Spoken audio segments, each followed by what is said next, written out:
People took time to enjoy the U.S. and their recent World Cup matches, but what about state employees watching game after game after game, and your tax dollars were paying for it?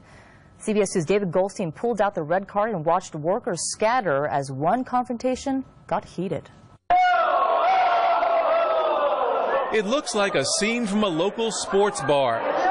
Groups of men watching the World Cup on TV, cheering with every play on the big screen. But our undercover cameras found some of these men could be scoring your taxpayer dollars while watching the game.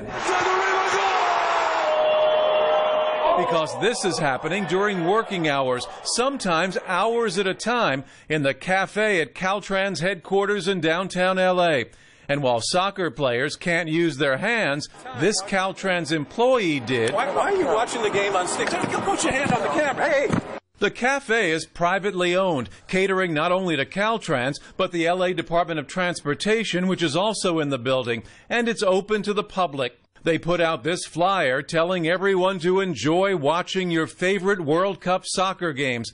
And with our hidden cameras, we found many people did. Our cameras saw dozens of men watching during normal business hours while possibly earning your taxpayer money. We're not talking about the USA games where even Mayor Garcetti played hooky from work. We found a crowd for Cameroon, Germany, Iran, Belgium. Many came with their Caltrans badges clipped to their waists. Some stayed just for lunch around noon, which certainly is no problem, but others took time out of their workday to watch the 9 a.m. game and came back for the noon game, a doubleheader on taxpayer time.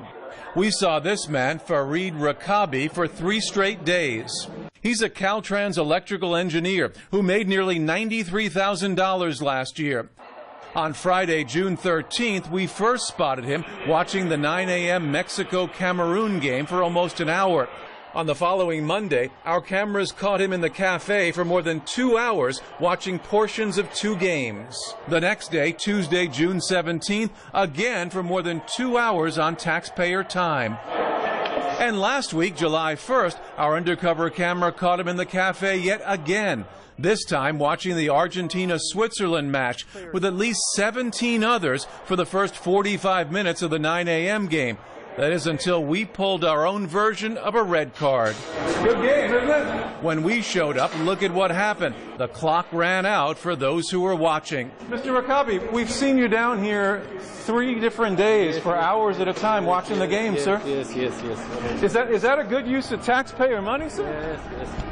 Why are you watching the game on sticks? Put your hand on the camera. Hey, don't put your hand on the camera.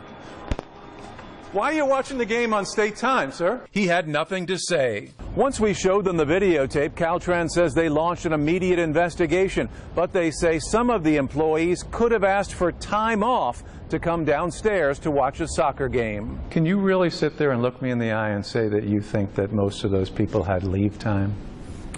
Again, I really don't know, and that's the honest truth. If we find out they didn't, we'll take appropriate action.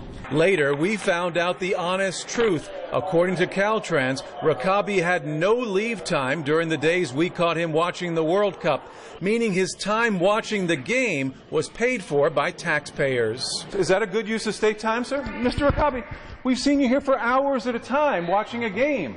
Why is that, sir? Why can you just sit and watch the game? No answer at all, huh? David Goldstein, CBS 2 News. Well, again, Mr. Rakabi was just one employee of the many state workers we saw who may have been enjoying those games on work time and on your tax dollars. Caltrans has not yet said if he will be disciplined for what we found in